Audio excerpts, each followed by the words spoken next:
Maybe? Yeah? All right. Hello, everybody. Welcome. Thank you so much for being here tonight. My name is Erin Woodward, and I'm with the Sanford Underground Research Facility in Leeds, South Dakota. And as many of you know, this series is just one of the ways we try to bring the science that's happening a mile underground into our community and invite our community members to ask us questions. So we hope that you'll do that tonight, and thank you for being here. I also want to thank our Deep Talk sponsors. We're sponsored by Crow Peak Brewing Company, RCS Construction, Northern Hills Federal Credit Union, Edward Jones, and Chuck and Jolene Lichten-Wallner. Can we give all those sponsors a round of applause, please?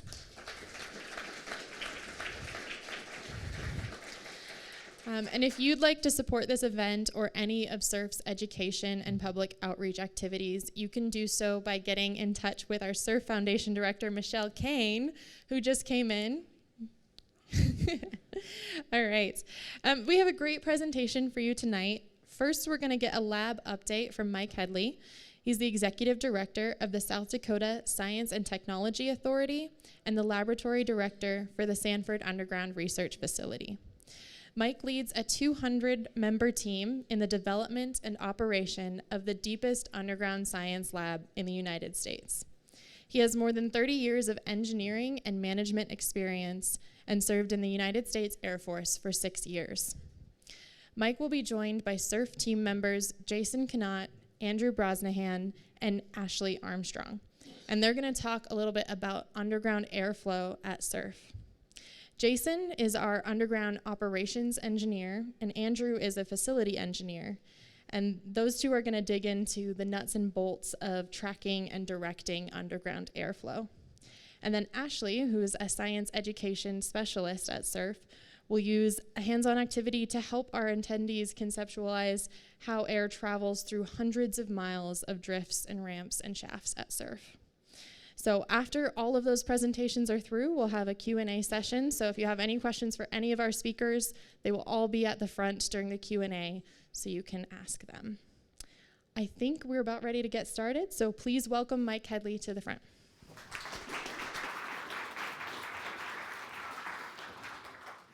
All right, are we on? All right, good evening. Thanks everyone for coming out. Lovely spring evening. At least in the Black Hills. I keep telling people we're never out of the woods until we get at least to Mother's Day, so not a big surprise we're getting a little bit of snow.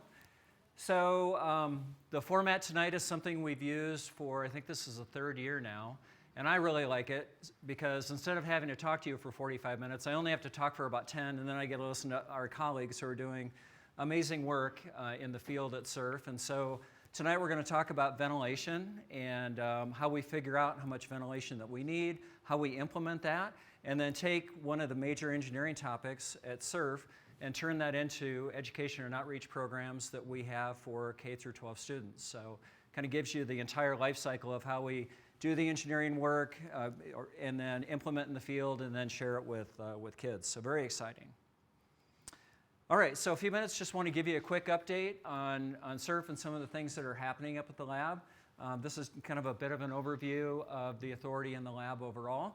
But so our mission is really about two things. It's doing the world's best underground science and inspiring learning across generations. And that's what Ashley is going to talk about tonight in how we do that from a K-12 and public outreach perspective. So the authority was established back in 2004 by the legislature. We started operations activities at SURF in 2007. And so we own and operate the lab in support of the science mission. We are continuing to grow. Every year I think, okay, we're it. No more people, right?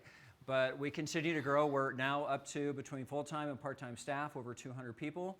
And the number of experiments and collaborators is growing substantially. So now we're working with 29 different groups. With the addition of the Dune experiment, which is almost 1,500 people, we're over 2,000 collaborators, 200 institutions, and roughly about 60% of those are from outside the United States, so bringing a lot of international participation in, and 38 countries. And so we do a lot of different things up at SURF. You're going to hear about some of those tonight.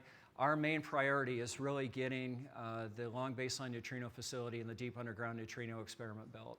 And so it's clear that this experiment and the investment that the Department of Energy is making in SURF is clear that this needs to be successful for us to be here to be able to support all the other amazing science that we're doing.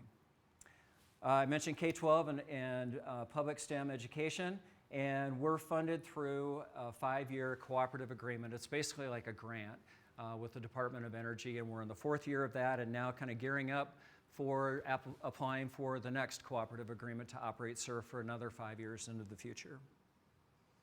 So our overall science program, we're not going to get into a lot of the nuts and bolts of the science tonight, but we're a multidisciplinary lab. We're working in a number of different areas, and so dark matter, our main dark matter experiment, the LUX-ZEPPELIN experiment is in operation, is the world's leading dark matter experiment as of July of this last year.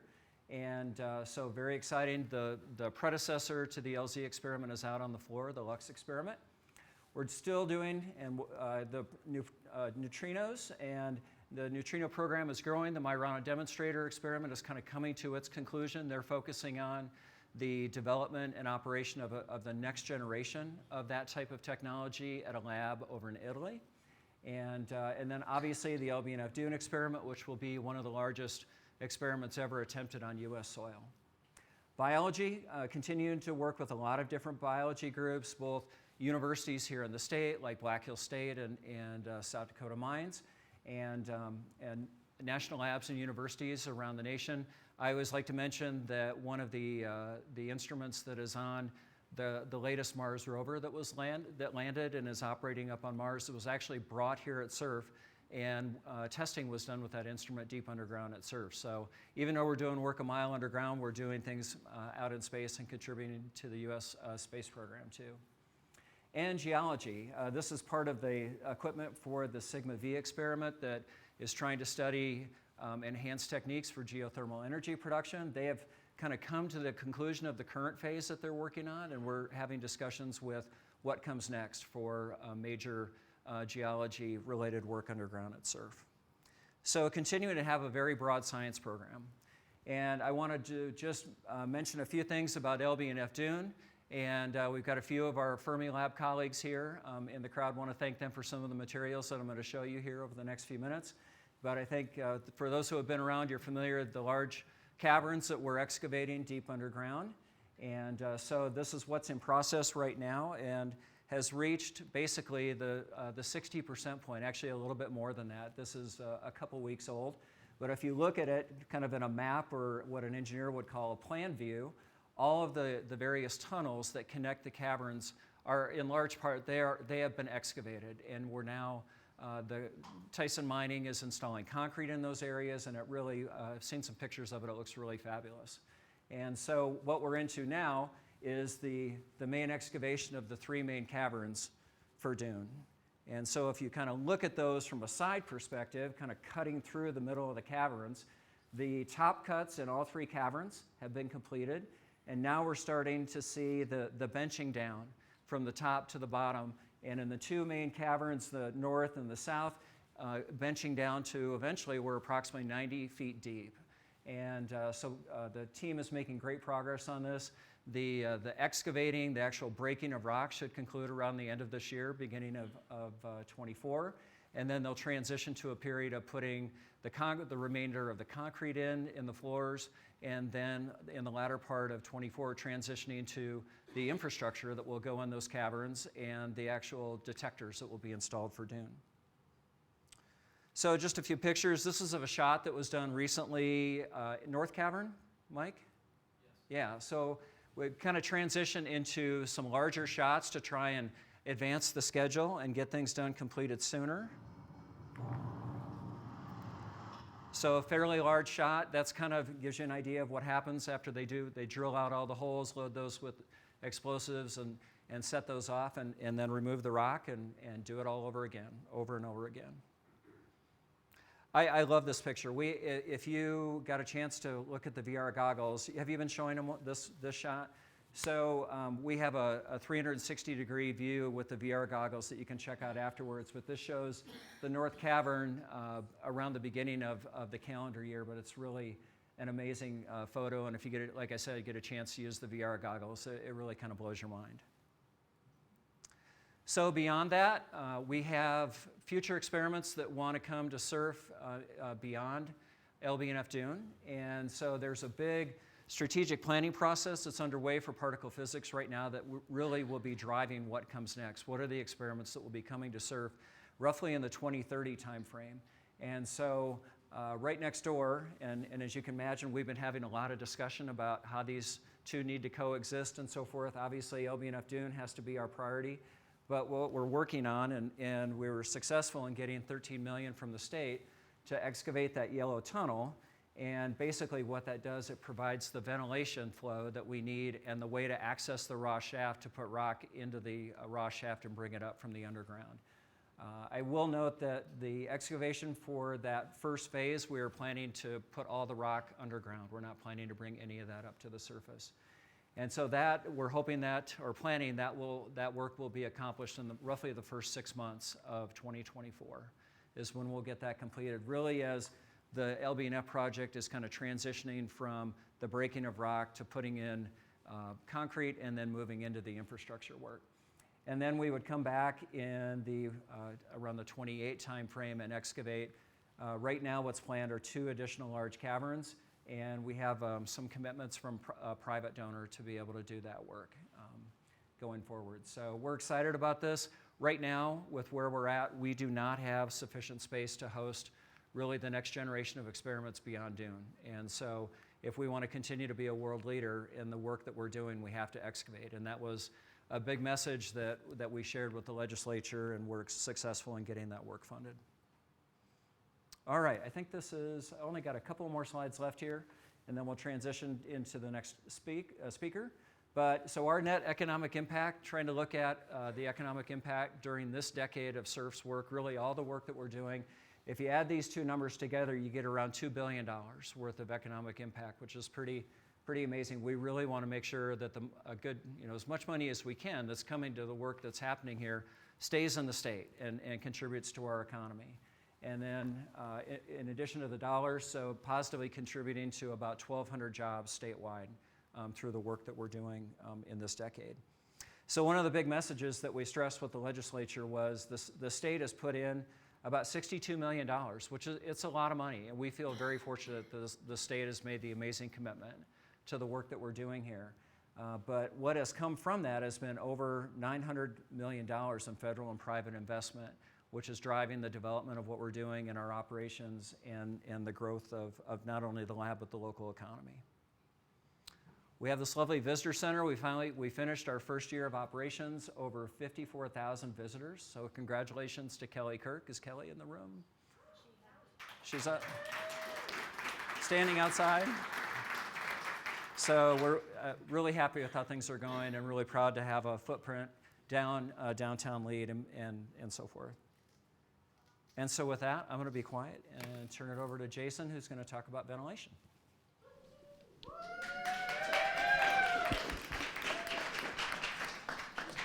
Good evening, everyone.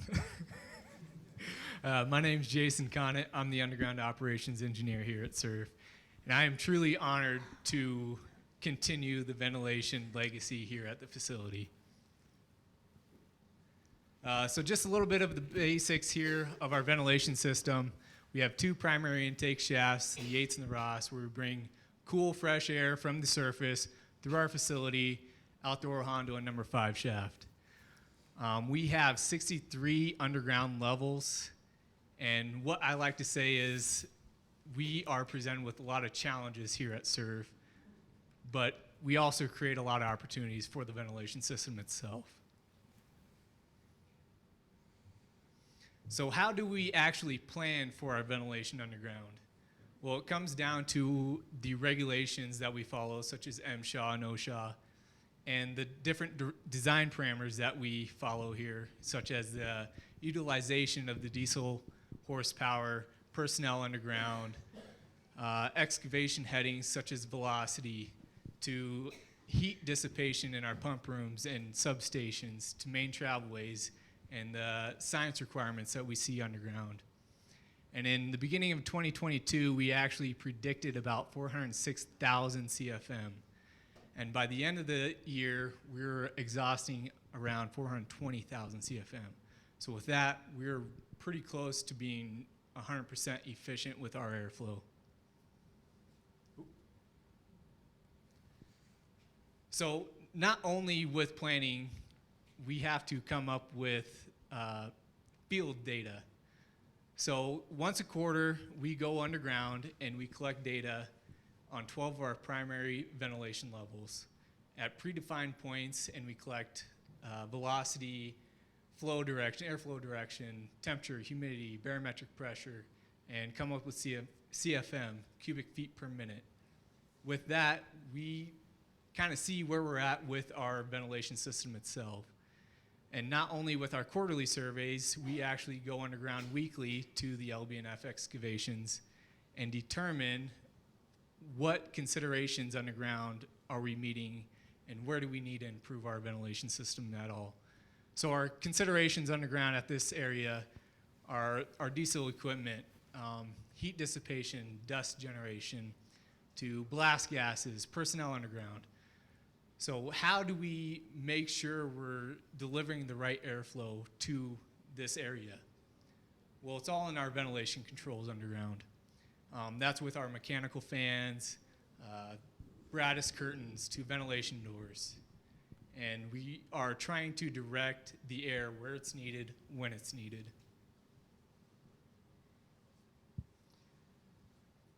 So you might ask, how do we know where to put these ventilation controls?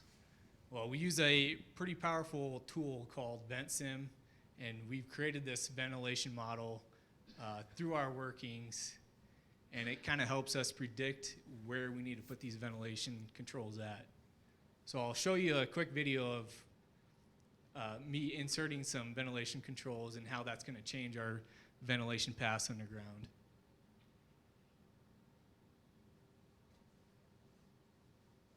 So this is our total ventilation model with all the workings of the 63 different levels. And you'll see me turn this off and it'll come up with our ventilation pathways underground. And then we'll zoom into the 4850 here and we'll start inputting some ventilation controls, and you'll see how the ventilation will actually change direction and the quantity. So the numbers there are actually in thousands of CFM. So I'll put a ventilation Brattis curtain up.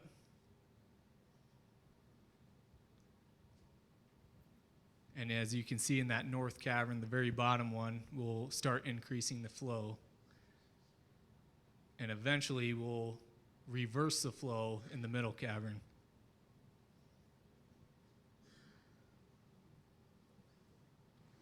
So VentSim is a great tool for us to kind of predict what we need to do underground and when we need to do it.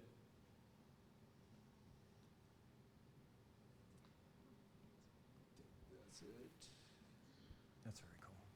So also, with field data, we use ventilation monitors underground. We use two different systems currently. One is the Maestro system that we control, and also a Steve Gabriel system from the Spearfish High School. Currently, this gives us a great understanding of what's going on underground and not having to physically be underground to get measurements. Steve's actually created alarms for us where we can get alarms for adverse conditions underground and can alert us when something's not correct, and we can go underground and fix it. And eventually, we'd like to put both of these systems together. Recently, over the past year, we've installed a few ventilation upgrades. One of these is on the 4100 level, which is a pneumatic air door that you see here. And it's controlling the airflow on the 4100 level. We want to use the correct amount of air where it's needed, and we don't want to over-ventilate an area. So this door is actually useful for us in that condition. It's kind of like an HVAC system in a house, and the floor dampeners in your house with that HVAC system. If you close those vents, it's going to force it to somewhere else. And this is the same way how it's acting, and I'll show you the video here.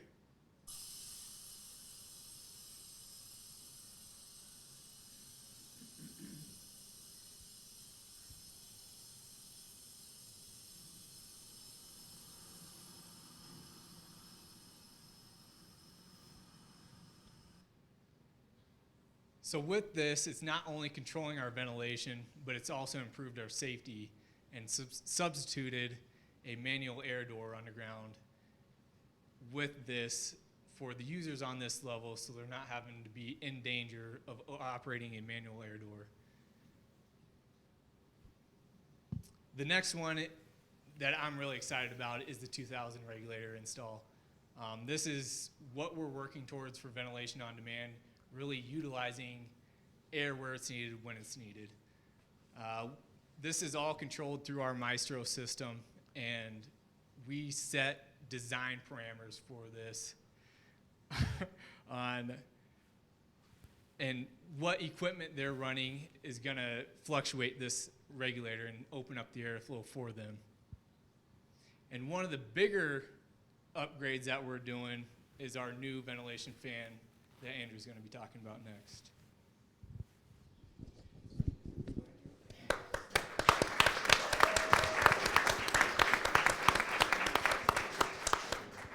Thanks, Jason.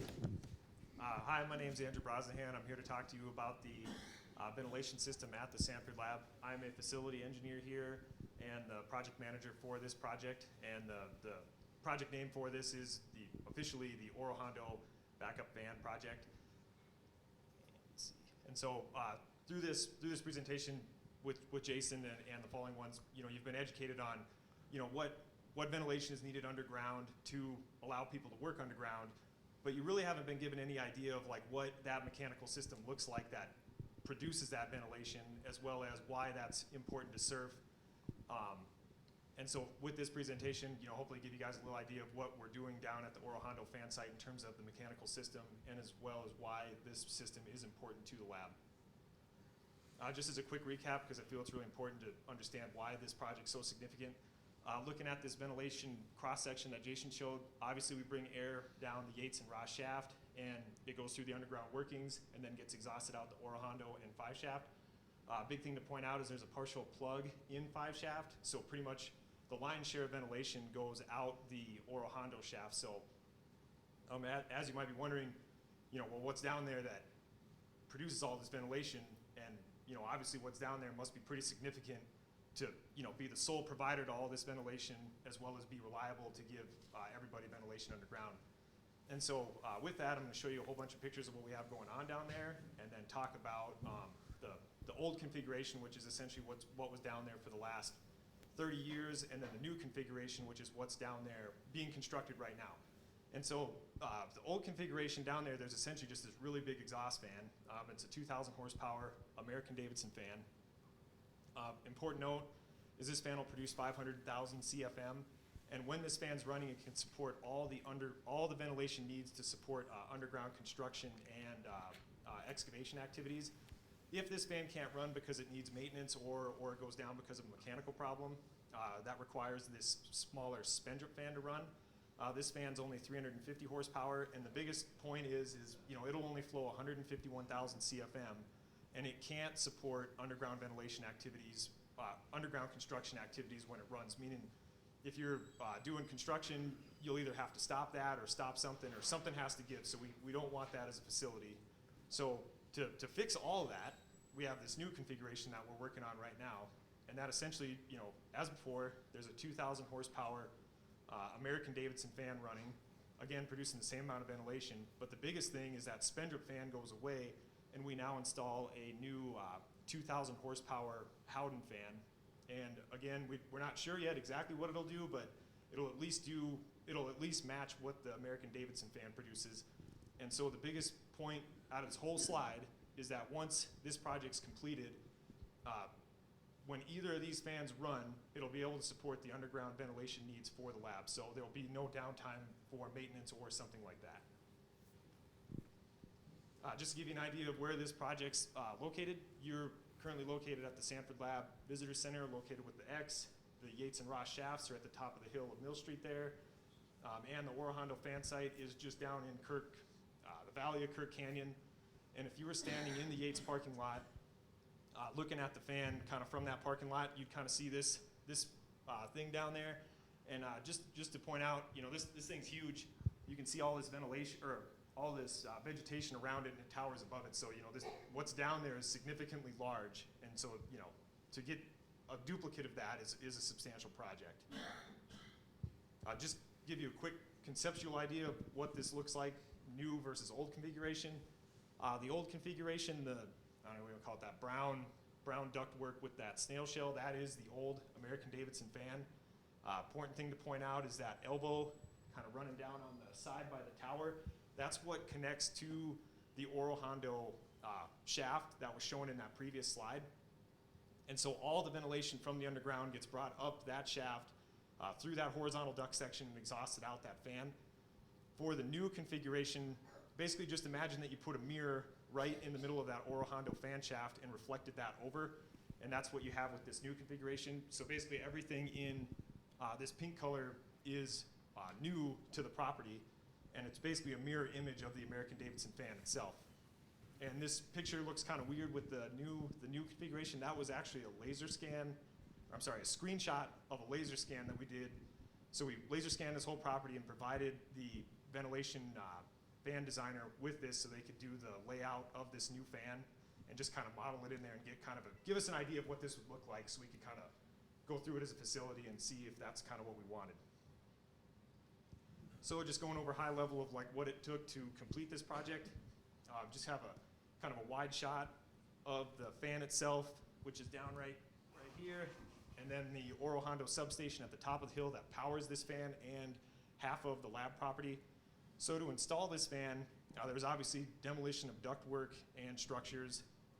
We changed the power distribution up at the substation to feed this fan with a different voltage. There was removal of an overhead line that ran from the substation down to the fan and replacing it with an underground duct bank. And so the biggest thing with that is in high wind events, those lines would kind of slap together and then it could trip the fan out. And so with this underground power feed, you no longer have that risk anymore. Let's see, so, and then obviously the biggest part of this is the new, redundant backup fan. And the total project cost was about $5.8 million. And so just to give you guys kind of an idea of like just kind of high level some of the construction activities. So this kind of brown tannish building up at the substation, this is up at the substation above the fan. The conduits are part of that underground duct bank, which bring the power down from the fan substation to the fan site. And this pipe network running down here, that's the duct bank carrying the power feed down to the fan itself, running down the hill. Down at the fan site, these are just some of the things that were required. So there's, obviously transformer pad foundations, which are the middle photo, and then E-house foundations, which we'll show in later slides. Biggest thing is the power coming down the hill all runs into this kind of concrete box, concrete vault. And then that goes up into the new E-house, and that distributes the power to the old American-Davidson fan and the new Howden fan. And then these, other pictures are just showing kind of some of the conduit runs on what it looks like running that power for the site. Whoops. So just going over, some of the demolition that gray building, there was an identical building kind of right in front of that excavator that was torn down to make room for that E-house foundation and the new E-house. And this picture closest to me, that's just showing what it looked like after they tore that building down and chiseled out that foundation. When you're constructing something like this, there's a substantial amount of material deliveries to the site. So this is just kind of showing what the laydown space looks like in this, at the fan site itself. That white kind of tube in the middle picture, that's just the smaller Spendrip backup fan. And all this blue ducting is the new ducting for this Howden fan, as well as some of the transformers that got delivered. Just going over, some of the foundation installs for this fan. As you can imagine, the foundation needed for something like this is pretty substantial. So when the ventilation contractor was doing their design, they determined that the ground down there wasn't as good, and they needed to have micropiles installed. So this is showing the drill rig that was brought in to install the micropiles. The micropiles are these kind of pin-looking things, and this is to give the fan foundation itself more stability for when it runs. It doesn't cause issues with it spinning as fast as it does. This is just showing, so on top of those micropiles, this is a photo showing the rebar foundation cage for the fan foundation itself. And then in the background, those stilts, that's for the E-house that we'll show next. So this gray shipping container looking thing, that is the E-house for the fan. E-house is basically an electrical house, so it houses the switchgear for the power distribution for the fan site, as well as the new variable frequency drive for the new Howden fan. This E-house showed up on a semi-truck and had to get lifted off with this big crane, and then picked up where it is now and then swung into place. Something cool, the E-house was only about 50,000 pounds, but it had to be swung 80 feet away from where it was to where it needed to be placed. So they had to bring in this 400-ton crane in order to get enough capacity at that stick distance. And then there's like 3 semi-trucks needed to set this crane up with all these counterweights and stuff like that. So it was one of the bigger cranes we've had on this property. This picture is showing just after that E-house is placed up on the foundation. Again, you can kind of see the concrete box right there where all the electrical distribution comes in, goes up through the floor. The farthest picture from me, the gray switchgear lineup in the back there, that is the switchgear that distributes the power for the fan site. All the cabinets in front of that are the VFD, the variable frequency drive for the new fan. This is just some ductwork installation showing the kind of the scale of the materials that the contractors and everybody are working with down there. You see this. I mean, this stuff is huge, so it just takes a lot to install all this. This is one of the most important items of this project. So from a previous picture, you've seen that elbow coming out for the American Davidson fan, that directed air from the Oro Hondo to the American Davidson. This new elbow, or not elbow, I'm sorry, like a T-piece, or we called it the dovetail transition. This piece sits on top of the Oro Hondo shaft, which is that black rectangle, right there. That goes all the way down to whatever the 5,000. And so that sits on there, and once that was installed, that allows air to be directed from Oro Hondo fan shaft to either the American Davidson or the new Howden fan. So this is a big deal for the project. Getting in, just showing a couple pictures of the fan itself when they were kind of aligning everything. The bigger picture here shows what the fan looked like when they were doing what we call free air commissioning. And the whole point of this was, you can see this section of duct is left off. So what they did is, when you start something like this up, you have to commission it, and there could be problems or just issues when you're kind of testing and tuning it. So what they did is, they left that ductwork out, had the damper on the new elbow or the new transition piece closed, allowing them to just suck air from around the fan and let them tune it and do everything that they wanted. And then, but the American Davidson fan was left running, so that way it wouldn't impact underground ventilation and construction activities. And so just a brief slide on the status of this project. So right now, today, we've been invoiced for about $4.5 million of the $5.8 million. The substantial items remaining to complete this project are obviously exhaust, path, fan commissioning, meaning actually hook this thing up to that elbow transition and dry air from the underground, and performance test it to make sure it's doing what it needs to. Install a motor enclosure on top of this motor. If you didn't know, this is the motor for the fan. That's that 2,000 horsepower electric motor. There'll be a whole house over that with a stairway access to it. And then at the final thing is just some last dirt work and site cleanup and security fencing. And we're anticipating this project to be completed in June of this coming June, so pretty soon here. And the biggest takeaway from this whole presentation is that once this project is completed, SURF will have full 100% redundancy provided by either the American Davidson or Howden fan, so there'll be just way less impact to construction activities underground.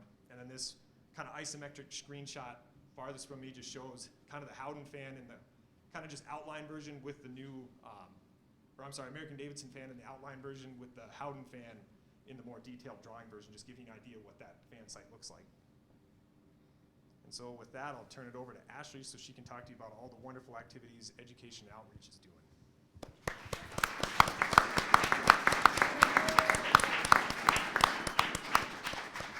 Good evening, everyone. My name is Ashley Armstrong, and I am part of the Education and Outreach team. So we are a team of 5. We are small but mighty, and we are able to do a lot of work with the team that we have. So just to give you an idea of the range of work that we do, first off, we do lots of presentations. We go out to classrooms, we do Zoom presentations. So the one positive thing of COVID for education was that we realized that there was a whole group of students that did not have access to the resources that we provide. And so providing those resources virtually allows us to expand the amount of students that we can see. We also have curriculum units and resources that students can participate in. We'll ship boxes out to their classrooms. The teachers can engulf their students in the work that we do, and then they ship it back when they are finished. Career exploration and development is really important as well. We want students to see themselves in STEM careers. We really try to emphasize that STEM careers are broad. I can't think of many careers that don't involve some aspect of STEM, and so we really try to bring that idea to students so that they can understand that they have a place in the STEM career field. So we have Davis McCall Scholars programs where we welcome either graduating seniors or freshmen in college to our facility, and they actually travel around the state and even out of state to different labs to see the different possibilities that are available to them. We have summer internship programs that are quite expansive. They really range the different STEM careers that we offer here at SURF. And then we do a lot of work with our pre-service educators. We know that they are the future of what is going to go and work with the students across our state. So we have spanned across the state to the different colleges and universities to ensure that the pre-service teachers have the resources that they need. And just to give you an idea of that, we hosted a really large group of students here today. As soon as they swept out of the room, our comms team came in to set up for tonight. And we've had a busy week of presentations with students and field trips, which was fun. And so all of those pieces are amazing. We love what we do. We're excited about what we do. When we go out to classrooms, we are the ray of sunshine. We are the field of daffodils that teachers, welcome into their classroom. We also realize that teachers are doing the hard work every single day. So supporting teachers is extremely important. We provide professional development to teachers both virtually and on site throughout the summer months and throughout the year as well. But I would say the majority of it's done in the summer. We want teachers to know that we are a resource for them, that they can reach out to us throughout the school year and be able to meet the needs of their students. This just gives you an idea of the work that we do by numbers. So I always am a little taken back. Oh man. Okay. I'm always a little taken back by the amount of students that we actually see. Because when we go out, like I said, we love it. We're excited. But this year alone, we're reaching up to 16,000 students, and the year is not over. Last year, we saw just about 20,000 students during that school year and a little bit into the summer. The numbers are shown here as pre-COVID, during COVID, and then what we've been able to do since then. It also breaks it down by the students we see during field trips, when we do classroom presentations, where we're either virtually meeting with classes or traveling out to their classrooms. Curriculum units are the totes that I talked about that we send out, and then other would be career fairs, STEM nights, STEAM nights, where we go out to a specific school district and help them run their night of science activities. Oh, and then the bottom is very important as well. So in the last 2 years, we've seen over 1,000 teachers in professional development programming. So we know that in seeing that many teachers, the amazing STEM work that we do here at SURF is being brought to a lot of students across the state and beyond. Okay, so when we work with students, we always want to make them think about things. So I am going to have you think about some things today. I'm going to show you a couple videos, and I want you to see what you notice and what you wonder. And maybe what you would be thinking if you were the person taking either one of these videos.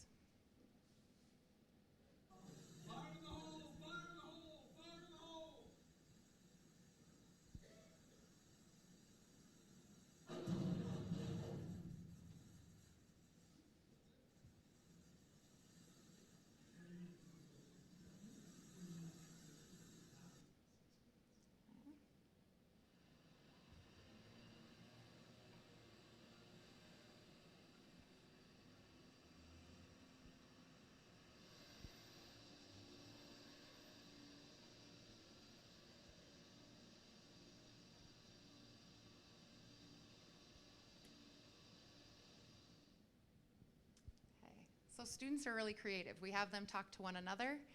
We want them to make their ideas visible. We want them to talk to their classmates, and they share their notices and wonders. So when I first started at SURF, I was intrigued by all of the safety measures. I love that Julie's sitting in the back of the room because Julie actually shared one of these videos with me. But I had a really long conversation with Julie on the ESH team, and I was just amazed by all of the safety measures that are taken to ensure that we can do the science that we do at SURF. In that, I was also really intrigued by the ventilation process. So I worked with Jason Connett to come up with an engineering task that can be brought out to students, and they can participate as engineers. They can see themselves in the field of engineering working with the ventilation system. So when we get talking a little bit more, the students quickly realize that the work that needs to be done for our large experiments requires some big machinery. People aren't digging these caverns by hand.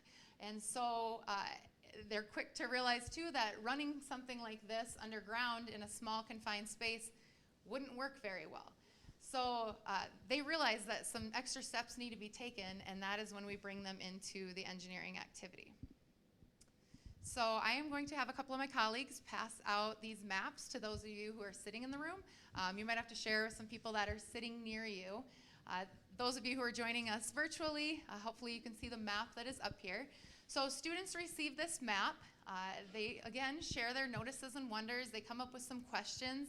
And usually the questions that they come up with actually help them solve some of the issues that we see up on the map. So there's lots of numbers shown here. This is a portion of the 4850 level, specifically where we are working on our LBNF Dune project. So the highlighted numbers are the numbers that students focus on, because if they focus on all of them, it's a little bit overwhelming. This task was created for middle school students. We have leveled it down to third grade students, and we've leveled it up to high school seniors. So it's really a wide range of students that we work with, and depending on which level of student we are working with, we give them some different tasks to do with this map. So the two red highlighted areas on this map are some of our detectors that aren't telling us what the reading is of the airflow underground. So students need to solve for these red areas based off of the numbers that are given. We know that intake has to equal exhaust. So we have some numbers in both red and blue as intake and exhaust. And then we have, on the left side of the map, we have one of our exhaust numbers missing. And then on the right side of the map, we have one of our intake numbers missing. So those of you who have a map in front of you, it does work best if you split the map in half at about this area here. And that's what we do with students, especially our younger students, because it gives them a smaller amount of ventilation numbers to work with, which makes the task more manageable. They solve for that missing piece. They move to the left side of the map. They solve for the missing piece on that side. And then they check their work, because we know that our engineers don't just do this once. You can see right on the bottom that it's drawn by somebody, then it's checked by somebody, then it's approved by somebody. So our students are working together to solve for the missing pieces on here. Once they solve for our missing ventilation pieces, they have to put this big machinery into their map. So we have two muckers that they actually receive, a jumbo drill and a bolter. They place those pieces of machinery into either the north cavern, the central cavern, or the south cavern. And based off of our key at the top, where we have airflow requirements, 1 horsepower needs 100 CFM, they have to figure out how much ventilation is necessary for each piece of equipment. So again, they are doing some calculations. They're working together with their teammates to figure those out. Once they solve for those, they place the fans. So they are given fans in increments of 5. So they have a fan of 5, 10, 15, 20, and 25. So 5 fans for 4 pieces of equipment. So they have to be creative as to where they place their fans based off of the airflow that they created or figured out once they solved for their horsepowers. So you guys can keep those maps that are sitting out there. I challenge you to solve for those missing detectors that are out there. But also at the end of the presentation today, we have some maps out in the visitor center. These are the large maps that we take out to classrooms. The ones that you have in your hands are just the little ones. But we bring these big maps out to kids, and they can write on the maps, they can interact with the maps, and we are going to challenge you to come play a game with all of us education and outreach folks after our talk today. So to conclude today, I want you to take a look at the pictures on the left and take a look at the pictures on the right and think about your learning experience when you were in school.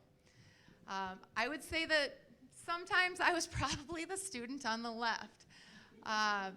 It wasn't always exciting. We also realize now with educational research that successful education is what's happening on the right. When kids can interact with their classmates, when they can collaborate, when they can touch the materials and have a reason for solving something. They don't want to just solve mundane tasks that have no meaning to their life. They want to solve this engineering task. They want to be the engineers underground and solve for the ventilation. So the pictures on the right are pictures of us working with students with this activity. So as I said, we've worked with third graders up through high school seniors on this specific activity, but we have programming for kids. I've seen kids as little as preschoolers up through our post-secondary students that we're working with when we work with our pre-service teachers. So with that, I will turn it back to Aaron. You'll have to come see us afterwards to get the answers. So. All right, let's give all our speakers a round of applause.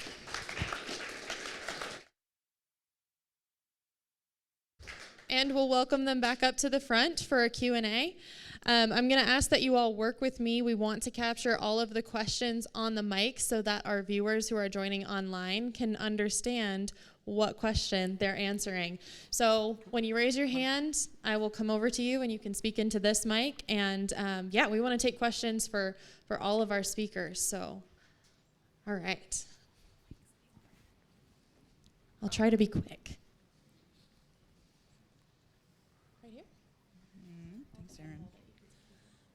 So you're dealing with ventilation, but are you also dealing with radon gas?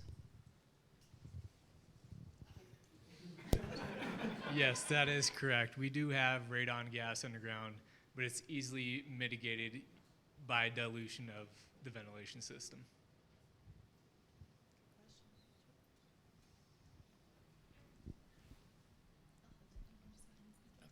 I've got a couple of questions. The first one is, if you have a significant drop in barometric pressure on the surface, does that affect the ventilation flow? Yes, that does affect it a little bit. And then the second one has to do with all of your monitors. Is there a possibility that that data can be hacked into and degraded or fooled or anything like that? That is a good question. I'd have to refer to our IT department on that one. Yeah, I think like any entity with IT-related systems, we deal with the same challenges of IT security. We've done a lot of work with Dakota State in analyzing our systems to make sure they're as hard as we can make them. We get probed all the time. The Chinese and all these different bad actors are trying to get through our front door, and so we monitor that. We've got a whole array of tools that we try and make sure that we don't get any hacks or whatever. But yeah, it's a big challenge. It's a huge challenge from a number of different perspectives.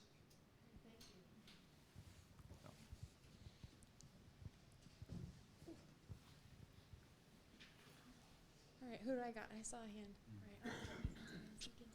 Hi, yeah. I know a lot of your educational outreaches for STEAM and STEM areas. I'm one of those guys who didn't do math and science well, but I teach social studies. So are there opportunities for cross-content in those other areas that aren't involved in STEAM and STEM? That is a great question. So we work really hard to tie in the standards, the South Dakota standards for all subjects into our science lessons. Specifically at elementary level, we know that teachers don't get a ton of time dedicated towards our social sciences or our sciences. And so allowing teachers to see how they can integrate English and language arts and math into their science lesson, as well as some history pieces, is important to us. We've actually created a brand new presentation that we give for people that come to us, and it's all based off of the history of lead and the history of the mine.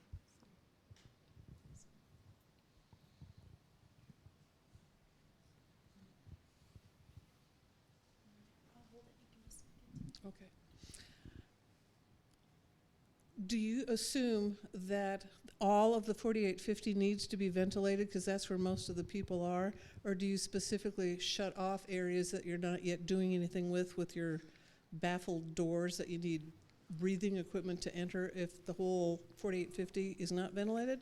Yep, so we shut off areas. It's still ventilated to a point, but we want to direct as much airflow as we can to the excavation. Oops, excuse me, okay. Do I have to speak in English? Oh, okay. That would be helpful. Okay. Okay, second there. You said the motors, the electric motors were 2,000 horsepower. What's the RPM and what's the size of the fan? In terms of speed so the American Davidson fan can run up to 600 RPM. That's the old fan. The new Howden fan is designed to run at 900 RPM, and that's what we've been commissioning it to. And the fan itself, I'm not sure exactly what you're looking for the size of the fan, but the impeller in the fan itself that draws air and exhausts it out and builds that pressure, it's roughly 144 inches in diameter. Yeah, so it's like if you were standing in the duct, you can stand up and have your arms out, and you really can't touch the sides of this thing. I mean, it's huge. So. Second question. On your controls for airflow, you have, looks like it was a manual control, that one that closed was probably for purposes of demonstration. But are they automatically and are they controlled pneumatically or? We only have one currently pneumatically operated door, and that's the one that we showed on the 4100 level there. We do have various different types of controls, such as Brattis curtains, which is like a big tarp, to Kennedy stoppings, and we do have hydraulic blast doors for ventilation controls as well. So in case of fire, that you have to close something, will that address that? I will not change ventilation underground if there's a fire unless I am certain I'm not putting someone at harm. Yeah, right. Good. Thanks. Got a question? Andrew, you're all grown up. I can't believe. Hey, Susan, how's it going? This is the little kid that used to ride down the street in a wagon. Yeah. Wow. And his parents are here too. So. That was my next question, I thought my actually. parents were the only ones that were going to heckle me tonight. So. Okay, but when you said there was a partial plug in number 5 shaft, is that degradation of the shaft, or is that something that was intentionally put there? No, so it would be beneficial to the lab if that wasn't plugged. But so between when Homestay closed and Sanford Lab reopened, all the steel in 5 shaft was, just like Ross and Yates and everything like that, actually collapsed below the surface a ways. It's a couple hundred feet down, but like essentially the majority of the shaft is still intact, but it's like the upper portion that collapsed and just mangled itself and just created this huge plug down. And then there's a little bit of air that gets by there, but the lion's share of it is through the Oro Hondo. Okay. Was the Oro Hondo rebuilt like the Ross? No, so the Oro Hondo was like way back. It was a different mining company owned that shaft. Like we're talking a long time ago. And now it is strictly, there's no steel in there. It is just concrete lined for like 100, 150 feet. And then after that, it just opens up and just kind of is the natural kind of formation of when they mined it to what it is now. There's no steel or anything in that shaft at all. So when this is done, it will just be the Oro Hondo that you're relying on. Okay. Yeah, pretty much. Jason could speak to how much actually comes out of 5 shaft, but it's like maybe 90% is Oro Hondo and like 10% is 5 shaft. So it's basically the whole facility is all Oro Hondo for exhausting the air that comes from Ross and Yates. Okay. Can I see the microphone? Yep. Do you have a question, Mary? I just was wondering, you talked about needing a redundant system. Has it broken down? And if it has, how often? Yeah, I can answer that. So the answer is yes, yes, it has, and that's. But to kind of back up a little bit, previously when it's broken down, before all these excavation activities have taken place, the Spendrup fan was large enough to support what we were doing as a facility underground. But then lately, you know, I don't know, whatever, in the last year or so when they started doing the heavy excavation activities, the Spendrup fan is just not big enough to support that. Like if the Oro Hondo went down today and that Spendrup had to run, you could still go underground and do something. You just can't do the level of excavation that they're doing right now, which is why this fan project is super important for the facility itself right now. But if we went back, you know, 5 years ago, this redundant fan wouldn't be needed, and the Spendrup fan is totally adequate for that task.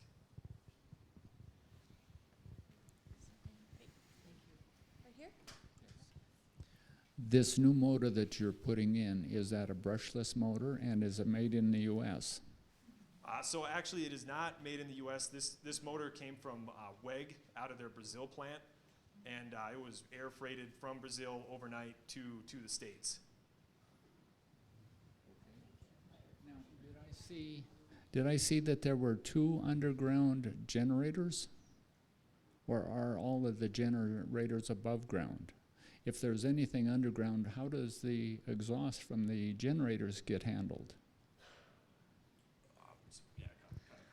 So the only generators we have underground is for our backup refuge chambers. And really, we position those so they're going, the exhaust from that will go straight to our exhaust pass into the Oro Hondo. So typically, those will not be influenced into the LBNF excavations. So Jason. Oh, sorry. Oh, do you So want to yeah, continue? just kind Go of ahead. answer on that. So and then also another thing with that, just like what everything Jason was doing, if you have equipment underground that's generating, you know, stuff that you have to remove, that's why the ventilation fan on the surface is that much more important, because your ability to remove that is directly related to how much you can exhaust out of this fan. Like everything that Jason showed on the screen for his flow numbers in the CFM, that all comes from running the fan that we're installing down in Kirk Canyon. So without that, it's totally different than what the numbers that Jason shows. They're directly dependent on that fan and how large it is on the surface. So Jason, you used a couple of acronyms, OSHA and MSHA. Could you explain from your mining experience, just give a little more background about why it's important to have that ventilation and how much you have to have? So OSHA requirements, occupational health and safety, require 30 feet per minute in all underground excavation construction areas. With the LBNF stuff, as you can see, we have large areas, 65 feet wide by 90-ish feet tall. So that's a large cross-sectional area which requires a large amount of CFM, cubic feet per minute. And when you calculate that out, it comes out to be about 175,000 CFM per cavern, per north cavern, and another 175,000 for the south cavern, 60,000 for the central utility cavern, which comes out to be about 411,000 total. If we're going to do a free flow system, but with some help from our consultants in the industry, we are coming up with a system where we're using mechanical ventilation to help force air at the face where we have employees working, so we're going to meet that 30 feet per minute. All right.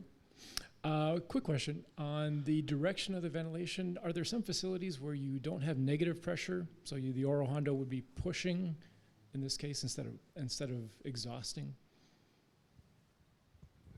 So part of that, why it's set up the way it is if say you reverse the Oro Hondo fan and you're pushing air down, then that blows exhaust up the Ross and Yates shaft. And then part of like the MSHA regulations is that where you're bringing people underground has to be a fresh air intake and can't be an exhaust in the exhaust path of whatever. So that's why it's set up the way it is. And then so just as kind of a random fact, if you shut off all this ventilation and let it naturally ventilate, it goes, you know, those shafts go like upcast. So then it's not desirable to have that.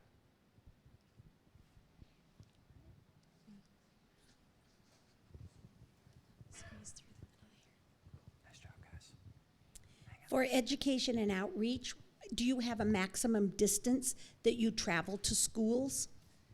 So I would say the focus of our work is in South Dakota, but we do stretch out into our boundary states, so a little bit into Minnesota, a little bit into North Dakota, and same with Montana, Nebraska, and Wyoming. But the majority of those numbers that you saw are coming from South Dakota schools. Last year, we met the goal of seeing schools in every single county. So that's not to say that we've seen every single school, but we've seen a school in every single county and seen students in those schools. All right, we're going to take one more question from Mike. Oh, thanks. I'm curious about advancements in technology when it comes to real-time monitoring of the airflow and people. I think the Cat Lab, last time they talked about real-time monitoring and knowing where the people are. Is there real-time monitoring of knowing all your airflow, inflow and outflow, and would integrating those two systems be a valuable thing in the next 5 or 10 years if you're not doing that already? Yeah, so that's exactly what ventilation on demand is for me and the industry, really. It's providing the right amount of airflow, being efficient with that airflow. So we're not quite there yet, but I think with that Cat Lab and the tracking system and using our monitors with Steve Gabriel, I think we'll start working towards that, and hopefully in the future, we'll get to that point. All right, one more round of applause.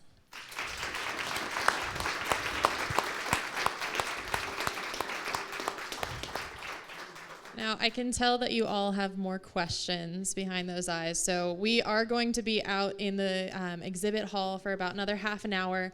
Feel free to come up to these guys, ask them questions. The E&O team is going to be leading that activity, so if you think that you're smarter than, a sixth grader? An eighth grader? If you're smarter than an eighth grader, come try to solve those equations. Yeah, and we also still have the VR headsets, I believe, if you want to test it out and take a virtual trip underground. Next month is going to be our last Deep Talks of this season until the fall. So we encourage you to come on Thursday, May 11th, right here in the Visitor Center from 5 to 7.